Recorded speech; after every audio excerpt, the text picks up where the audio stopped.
Suara keras kereta api melintas terdengar sekali di rumah Santi yang memang posisinya dekat dari rel kereta. Bahkan terasa getaran saat kereta melintas. Rumah kampung yang masih berlantai tanah dan langit-langit yang tinggi yang belum terpasang plafon terlihat di kayu-kayu kasos sarang laba-laba yang menghiasi rumah itu. Santi, anak ketiga dari 5 bersaudara, dia termasuk anak yang tekun dan rajin beribadah. Sholat 5 waktu dan puasa sunnah Senin Kamis pun selalu dia kerjakan. Walaupun dia masih usia terbilang masih anak-anak atau usia belia. Usia SD sekitar 9 tahun. Assalamualaikum warahmatullahi wabarakatuh. Jumpa kembali bersama saya Bang Unai di channel kesayangan Anda Bala Misteri. Apa kabar teman-teman? Semoga kita selalu dalam keadaan sehat walafiat dan selalu dalam keadaan lindungan Allah Subhanahu wa Ta'ala. Amin amin ya rabbal alamin. Kali ini saya akan mengisahkan cerita kiriman dari rekan saya yang baik hati dan tidak mau disebutkan namanya. Terima kasih nih kawan, support dengan channel ini. Semoga kisah yang menjadi pelajaran bagi subscriber Bala Misteri. Yuk kita simak kisahnya. Santi yang tinggal di salah satu kabupaten di Jawa Tengah yang memiliki sikap pendiam tidak banyak bicara dan agak tertutup. Santi yang patuh kepada kedua orang tuanya dan termasuk anak yang rajin, solehah dan pandai. Orang tua Santi pun pekerja keras. Ayahnya adalah pengawal bawang merah di kabupaten penghasil bawang terbesar di Indonesia. Dan ibunya pedagang bumbu dapur di kios Pasar Jaya.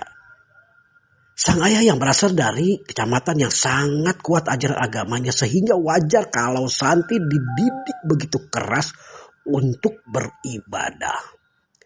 Dan kecamatan asal ayahnya memiliki peran penting dalam sejarah mitos sungai besar yang berada di daerah tersebut. Yang informasinya dihuni oleh sosok siluman buaya putih.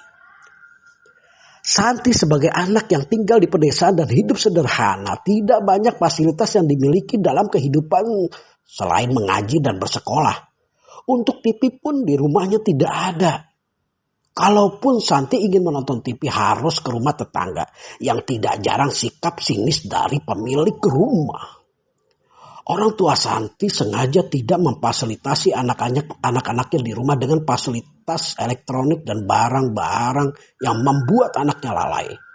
Mereka berpikir lebih baik untuk biaya sekolah dan makan daripada untuk membeli barang-barang yang membuat nanti anaknya sengsara.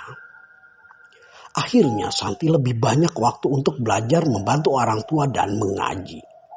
Sampai satu ketika ada seseorang separuh baya sekitar usia 50 tahunan yang berasal dari daerah yang aku tidak sebutkan asal daerahnya.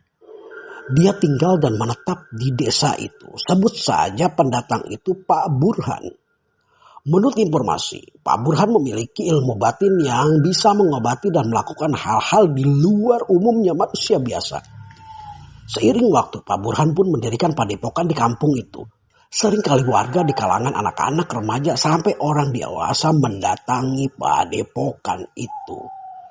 Santi sebagai anak-anak pun merasa penasaran padepokan semacam apa yang didirikan oleh Pak Burhan. Tetapi dia merasa ragu dan khawatir entah apa alasannya. Santi yang istiqomah dalam menjalankan ibadah sholat dan puasa Senin Kamis seolah memiliki kepekaan terhadap apa yang terjadi di sekitarnya. Walaupun menurut orang-orang sekitar Pak Burhan adalah praktisi beraliran putih. Sampai satu ketika teman akrab atau sohib Santi mengajak ke padepokan Pak Burhan. Sebut saja sohib Santi itu adalah Romlah. San, kita ke sawung padepokan Pak Burhan yuk. Ajak Romlah. Aku takut Rom. Jawab Santi. Takut apa? Banyak teman-teman pada main dan kumpul di saung Pak Burhan kok. Tidak apa-apa. Dan dengar-dengar Pak Burhan itu sakti loh San. Jelas Romlah. Kamu sajalah. Aku biar di rumah. Mau bantu ibu dan sebentar lagi ibu kembali dari pasar. Jawab Santi. Kamu Santi tidak teman lagi deh sama aku. Balas Romlah dengan kecewa. Santi yang merasa Romlah adalah teman yang selama ini satu frekuensi dan cukup dekat. merasa tidak enak untuk menolak ajakan Romlah. Dan tidak ada salahnya kalau santri coba ke padepokan itu untuk menghilangkan penasarannya. Ya sudahlah, tapi jangan lama-lama ya Rom. Nanti keburu ibuku pulang dan aku tidak ada di rumah, jawab santri. Nah gitu dong, ini baru sohib aku, yuk sambung Romlah. Santi pun berpamit kepada kakaknya. Sebentar ya, aku pamit dulu sama kakakku. Santi ke belakang rumah untuk berpamitan dengan kakaknya yang sedang membuat kerajinan dari bambu untuk dijual ke Bandar Bawang Merah sebagai pengikat bawang. Santi pamit alasan ingin bermain ke sawah bersama Romlah. Sampailah Santi dan Romlah di padepokan Pak Burhan. Terlihat para santri yang sedang latihan beberapa jurus yang dipandu oleh senior murid kesayangan Pak Burhan. Sementara Pak Burhan sedang di saung yang cukup besar bersama para tamu. Santi yang baru menyaksikan aktivitas padepokan itu merasa canggung dan sebenarnya juga banyak anak-anak sebaya Santi yang ikut kumpul-kumpul di sisi lain yang dipandu oleh santri lainnya. Dari kejauhan, Pak Burhan melihat kedatangan Santi dan Romlah. Seolah ada yang aneh. Dan Pak Burhan berbisik kepada santri yang berada di sisinya. Tidak lama, salah satu santri menghampiri Santi dan Romlah. Sebut saja santri itu Kardi.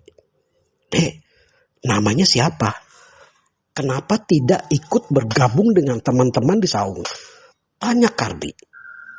Namaku Romlah Om, dan ini temanku Santi. Memang boleh Om ikut di saung? Tanya balik Romlah. Oh, boleh sekali. Oh ya, nama Om Kardi. Nanti di sana ikut kumpul sama Om Jarwo. Sebentar lagi Mbah Guru Burhan akan kasih ilmu dan nasihat untuk adik-adik. Yuk, bergabung. Jelas Kardi. Baik Om, terima kasih. Yusan, kamu dari tadi diam saja. Ajak Romlah sambil menarik tangan Santi. Santi dan Romlah pun ikut dalam barisan anak-anak sambil mengikuti tembang nasihat pakai bahasa Jawa. Santi memperhatikan baik-baik sekeliling padepokan. Sesekali dia melihat sosok Pak De Burhan sebagai pendiri dan pengasuh padepokan yang santri-santrinya memanggil Mbah Guru. Ada yang aneh. Saat aktivitas padepokan sempat masuk sholat asar, tetapi para santri termasuk Pak De Burhan tidak sama sekali bergegas untuk berwudu dan sholat asar. Katanya ilmu hitam, tapi kok sholat asar tidak ada satupun yang sholat. Satu poin yang didapat oleh Santi. Romlah, aku pulang duluan ya, mau sholat asar. Izin Santi kepada temannya Romlah. Nanti saja San, tadi katanya Pak De Burhan mau kasih ilmu. Aku penasaran, jawab Santi. Ilmu apa sih Rom? Tanya balik Santi. Kali saja Pak De kasih ilmu menghilang, biar kita bisa bolos sekolah tanpa dilihat Pak Guru sama Bu Guru. Hehehe, jawab Romlah. Namanya anak-anak yang masih polos, belum mengerti apa-apa. Yang dipikirkan hanya yang terlintas dalam pikiran mereka. Ah, kamu ada-ada aja Romlah, jawab Santi. Sebentar lagi, tuh Pak De Burhan kesini. Lihat, sudah berdiri dari duduknya dan sepertinya mau kesini. Jelas Romlah. Betul saja, tidak lama Pak Burhan pun menuju ke arah saung tempat anak-anak berkumpul. Pak Burhan dengan celana dan baju pangsi, kaos putih bergambarkan tokoh pewayangan dengan belangkon hitam penuh kewibawaan, duduk bersila di depan anak-anak. Pak Burhan mulai memberikan nasihat-nasihat dengan gaya dan bahasa yang menyesuaikan usia anak-anak, dengan bahasa yang mudah dipahami dan mudah dimengerti. Di tengah nasihat Pak Burhan, dia pun melontarkan pertanyaan ke anak-anak sebagai audiensi di sore itu. Siapa di antara adik-adik yang biasa mengerjakan puasa Senin Kamis? Tunjuk tangan. Tanya Pak Burhan. Santi yang mulai terbawa oleh pembawaan Pak Burhan. yang mampu membawa arah pikiran anak-anak yang mendengarkan nasihat-nasihatnya. Dan Santi yang memang merasa dirinya rajin berpuasa sunnah Senin Kamis unjuk jari. Aku Pak Guru, jawab Santi sambil mengacungkan tangannya. Tetapi sesaat Santi tersadar dan memperhatikan sekelilingnya, ternyata hanya dia seorang diri yang mengacungkan tangan. Dan buru-buru Santi menurunkan tangan sambil malu dan merunduk. Sini Dok, maju sini, gak usah malu-malu, nanti Pak Guru kasih ilmu. Sana San, maju, gak usah malu, tegas Romlah. Bukan malu San, aku takut, jawab Santi. Takut apa coba, dikasih ilmu aku malah seneng, bisa ngilang. Sambung polosnya Romlah. Sini Dok, tidak apa-apa. Pak D nanti kasih ilmu untuk anak pilihan seperti kamu. Jelas kembali Pak Burhan. Akhirnya Santi pun ke depan. Di depan teman-teman yang sebagian besar adalah anak-anak. Ada juga beberapa anak remaja dan dewasa. Sini, duduk samping Pak D. Menghadap teman-teman kamu ya. Siapa nama kamu D? Tanya Pak Burhan. Aku Santi Pak D Guru. Jawab Santi. Oh Dek Santi, usia kamu berapa? Usiaku 9 tahun mau ke 10 tahun Pak Dek Guru. Jawab polos Santi. Bagus, siapa nama bapakmu? Tanya kembali Pak Burhan. Pak Suhardi Pak Dek Guru. Jawab Santi. Pinter. Ya wes, sekarang kamu posisinya duduk ke sana, menghadap ke sana, membelakangi Pak Dek Guru. Jelas Pak Burhan. Pak Burhan pun mulai aksinya seperti membaca beberapa mantra dan gerakan. Santi duduk bersila membelakangi Pak Burhan. Tak lama Pak Burhan menempelkan telapak tangannya ke punggung Santi. Sekitar 10 menit. Sambil Pak Burhan komat kamit entah apa yang dibaca. Santi pun seperti merasakan ada aliran energi yang masuk ke tubuhnya. Tidak ada hal yang menakutkan terjadi. Hanya setelahnya Pak Burhan selesai melakukan hal tersebut, sedikit berkeringat dan wajahnya memerah. Dan segera salah satu santrinya Jarwo memberikan air minum dan handuk kecil yang biasa digunakan oleh Pak Burhan. Duduk dulu di sini dan menghadap kembali ke teman-teman. Jelas Pak Burhan. Pak Dek Guru, jawab Santi. Dek Santi ini jujur. Dia memang rajin berpuasa Senin Kamis. Kalau tadi hanya unjuk jari saja dan ngaku-ngaku, ilmu yang Pak D berikan tidak akan berhasil. Jelas Pak Burhan. Pak D Guru, jawab kompak anak-anak. Nah mulai sekarang adik-adik kalau mau dapat ilmu dari Pak D harus rajin berpuasa Senin dan Kamis. Jelas kembali Pak Burhan. Pak D Guru, jawab mereka kompak. Singkat cerita, setelah Santi menerima energi dari Pak Burhan, seolah dia merasakan lebih sensitif lagi terutama dengan eksistensi makhluk-makhluk tak kasat mata. Terlebih saat Santi beranjak remaja. Sampai Santi beranjak remaja, merantau adalah sudah menjadi siklus di desa Santi. Bagi mereka yang sudah menyelesaikan sekolah atau bagi mereka yang putus sekolah dan ingin mengadu nasib dan peruntungan, rata-rata mereka merantau ke kota-kota besar. Dan di tahun 2001, Santi pun merantau ke Jakarta bersama bibinya setelah menyelesaikan sekolahnya sampai SMK. Sampai satu ketika Santi pun pernah dan diterima bekerja di salah satu hotel di Jakarta sebagai roomgirl. Beberapa laki-laki yang coba mendekati Santi dan beberapa kali pula Santi hampir diperlakukan tidak seronok oleh laki-laki. Dan di rumahnya pun dia sering mendapatkan perlakuan yang sama. Satu ketika dia berjumpa dengan teman sekampungnya di daerah Tangerang yang bekerja di salah satu armada bus. Sebut saja temannya adalah Mulyani. Mulyani berpacaran dengan rekan kantornya yang memiliki ilmu batin. Sebut saja Ardi. Aku Ardi, rekan kerja dan teman hidup sementara si Mulyani. Memperkenalkan diri Ardi kepada Santi. Aku Santi, teman sekampungnya Mulyani. Sambung Santi. Oh Mbak Santi. Maaf. Mbak Santi pernah ngilmu ya? Tanya Ardi, penasaran. Maksudnya ngilmu gimana ya Mas? Tanya balik Santi. Aku lihat seperti ada sosok di belakang Mbak Santi. Maaf Mbak, sosok makhluk itu sengaja seperti membuka daerah sensitif wanita yang memancing nafsu laki-laki. Jawab Ardi. Ah, masa sih Mas? Santi penasaran. Coba deh. Mbak Santi ingat-ingat pernah nggak ngilmu atau dikasih ilmu oleh seseorang? Jelas Ardi. Sebentar. Oh iya, aku ingat. Kamu ingat nggak Mul?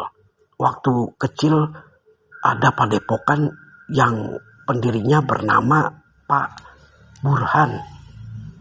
Oh iya, aku ingat. Jawab Mulyani. Iya, aku dulu semasa kecil pernah dikasih ilmu oleh praktisi Pak Burhan itu. Jelas Santi. Nah, bener kan? Bisa jadi gara-gara ilmu itu ada sosok yang melekat, menempel di tubuh kamu San. Jawab Ardi. Dalam perjalanannya Santi selama di perantauan kota Jakarta, dia pun menemukan jodohnya di tahun 2004 dan memiliki anak di tahun 2006. Sejak Santi berumah tangga, sudah tidak lagi diizinkan oleh suaminya untuk bekerja. Dan untuk mengalihkan kesibukannya, dia pun berdagang. Dari berjualan makanan kue-kue kering yang dikelilingi atau warung kecil jajanan makanan anak-anak. Seringkali walaupun sudah menikah, Santi sering dicolek laki-laki dan berusaha ingin lebih dekat dengan Santi tanpa peduli dia sudah bersuami. Padahal dari pakaian Santi selalu berpakaian hijab menutup aurat. Tetapi tetap saja ada aja laki-laki yang melihatnya terdorong hasrat nafsunya. Satu ketika, keluarga Santi sempat mengalami guncangan di mana suaminya sering keluar kota. Hampir saja suaminya pergi meninggalkannya. Yang dicurigai bahwa suaminya itu terkena pengaruh gaib dari seorang wanita yang mencintainya dan ingin merebut dari Santi. Santi pun diperkenalkan oleh adiknya, seorang praktisi yang banyak menolong orang.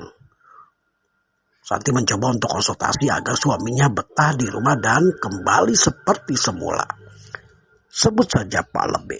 Pak Lebe yang pernah tirakat dan berguru di Cirebon memiliki kemampuan kebatinan untuk membantu orang banyak dengan berbagai penyakit medis, bermacam perkara dan gangguan gaib yang dialami oleh pasien-pasiennya. Santi pun mencoba berkonsultasi dengan Pak Lebe apa yang sedang dialaminya dan mencoba menyelamatkan rumah tangganya. Iya, Pak Lebe. Belakang ini suami mudah tersinggung dan sering marah-marah. Dan ternyata dia sedang dekat dengan wanita lain. Semenjak dia sering tugas keluar kota. Jelas Santi. Baik, sebentar aku terawang. Sebenarnya apa yang terjadi? Jawab Pak Lebe. Dan hasil penerawangan Pak Lebe. Santi, kamu pernah disil ilmu oleh seseorang tidak? Tanya Pak Lebe. Iya Pak Lebe. Santi pun menceritakan pada masa kecil di padepokan Pak Burhan. Ternyata di tubuh kamu pun ada makhluk wewe gombel di punggung kamu. Maaf, makhluk itu membuka bagian sensitif wanita yang membuat laki-laki berhasrat ke kamu. Dan anehnya, wewe gombel itu benci sekali dengan suami kamu. Ditambah wanita yang ingin merebut suami kamu mengirimkan sosok yang bau jorok dan menjijikan. Efeknya ketika suami kamu melihat kamu merasa jijik dan sangat membenci kamu.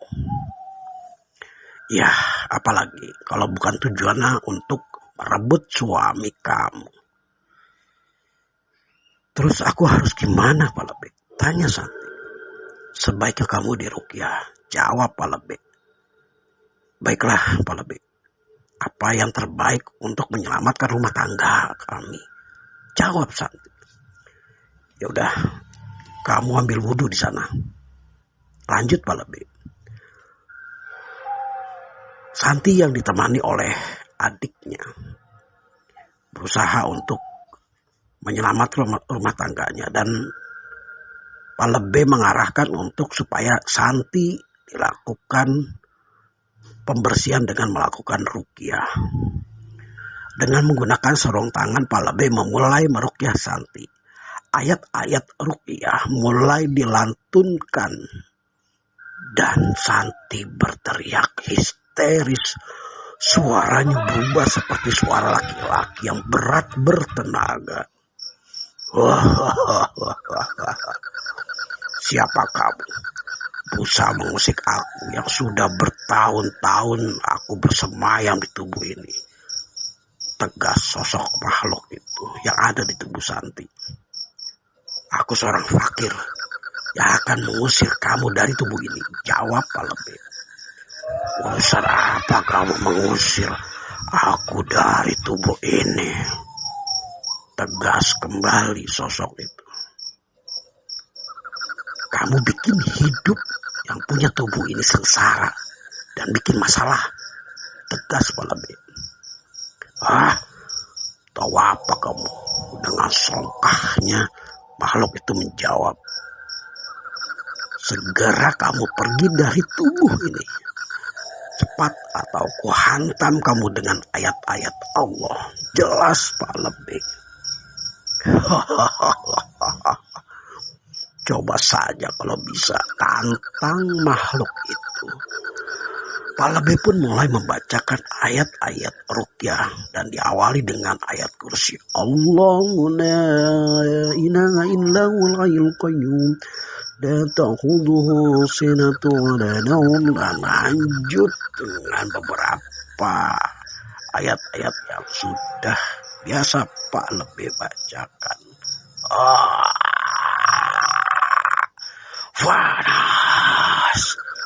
Panas, cukup.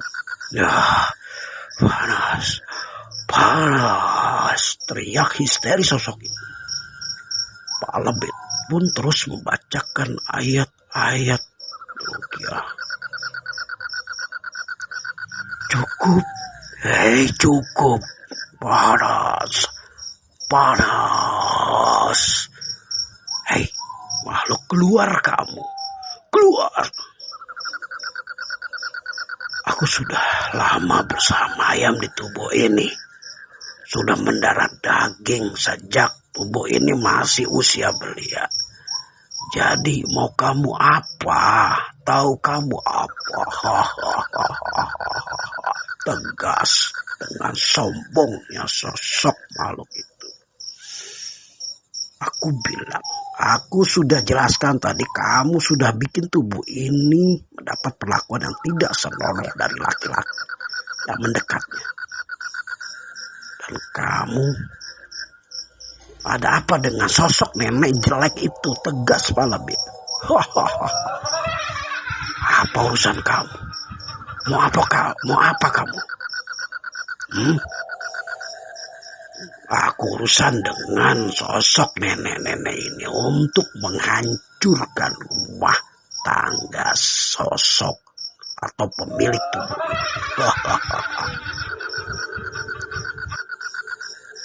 Oke, aku mau keluarkan kamu sekarang atau aku siksa kamu dengan caraku. Tegas Pak Lebih. Bismillahi Allahu Akbar. Pak Lebih pun kembali membacakan ayat-ayat ruqyah. Panas.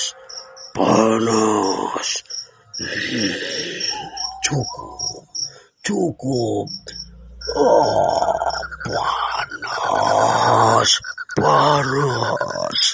Panas. Iya, aku akan keluar. Panas. Sudah cukup. Tanpa peduli, Pak Lebih pun terus membacakan ayat-ayat suci Al-Quran. Sejenak, Santi pun lemas dan tersungkur dari posisi duduknya. Muntah berwarna merah pekat Segera adik ipar Santi pun membantu dan membersihkan muntahan Santi. Pak Lebih pun berhenti. Dan beberapa gerakan yang dilakukan oleh Pak Lebih membuang energi negatif dalam tubuh Santi.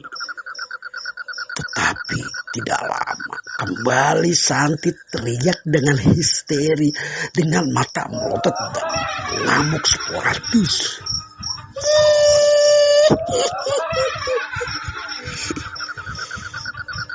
Kamu telah mengusik kami. Siapa lagi kamu? Tanya Pak Lebih. Aku dikirimkan dari musuh tubuh ini. Ada urusan apa kamu dengan aku? Tegas sosok makhluk nenek-nenek itu. Kali ini kembali Santi bereaksi dengan sosok yang berbeda. Nenek-nenek yang dikirim wanita yang berusaha ingin merebut suaminya. Hei, kamu gak tahu diri, merusak rumah tangga orang. Tegas Pak Lebih. Ya, tugas aku emang merusak kedamaian rumah tangga. Dan itu perintah dari bangsa kalian sendiri. Mau apa kamu? Jawab nenek-nenek itu. Aku mau keluarkan kalian dari tubuh ini. Tegas Pak Lebih. Coba aja kalau bisa. Misi aku belum selesai. Aku belum menghancurkan rumah tangga mereka. Jawab makhluk nenek itu. Baik, kalau itu yang kalian mau, aku akan paksa kalian untuk pergi dari tubuh ini. Tegas keras Pak Lebih. Pak Lebih pun kembali mengambil ancang-ancang dan membaca ayat-ayat suci Al-Quran yang menjadi pilihan untuk meruqyah Santi. Bismillahirrahmanirrahim. Allahu Akbar. Hei, cukup. Hentikan. Panas. Cukup. Ya, aku akan keluar. Aduh, panas. Teriak jerit si nenek-nenek. Semakin kencang sosok nenek-nenek itu, semakin kencang juga bacaan ayat-ayat Al-Quran oleh Pak Lebih. Cukup panas. Aku akan pergi. Hentikan. Panas. Dan ketika itu Santi tersukur kembali dari duduk dan lemas. Mbak, tolong ambilkan air itu. Mbak Wiwin pun, adik ipar dari Santi, segera mengambilkan air putih dari botol yang sudah disiapkan oleh Pak Lebih. Tolong dibantu posisi Mbak Santinya duduk dan diminumkan pelan-pelan ya Mbak. Baik Pak Lebih, jawab Wiwin. Alhamdulillah, ruqyah pun berjalan dengan baik. Santi pun kini tersadar dan terlihat wajahnya lebih fresh dan terasa tubuh Santi lebih enteng. Singkat cerita, kini Santi pun kembali hidup normal, tidak lagi merasakan penampakan dan eksistensi makhluk-makhluk astral. Kehidupan rumah tangga Santi pun bisa diselamatkan. Dan info terakhir, wanita yang mencoba merebut suami Santi kini sakit keras dan lumpuh. Demikian kisah ini. Semoga kita bisa ambil manfaat dan pelajaran juga hikmahnya. Terima kasih juga kepada subscriber dan pendengar setia Bala Misteri. Dukungan Anda luar biasa. Terus dukung channel ini, like dan share sebanyak-banyaknya, agar saya tetap semangat menghadirkan kisah-kisah yang lebih membuat bulu kuduk merinding. Sampai jumpa di kisah-kisah berikutnya. Wassalamualaikum warahmatullahi wabarakatuh.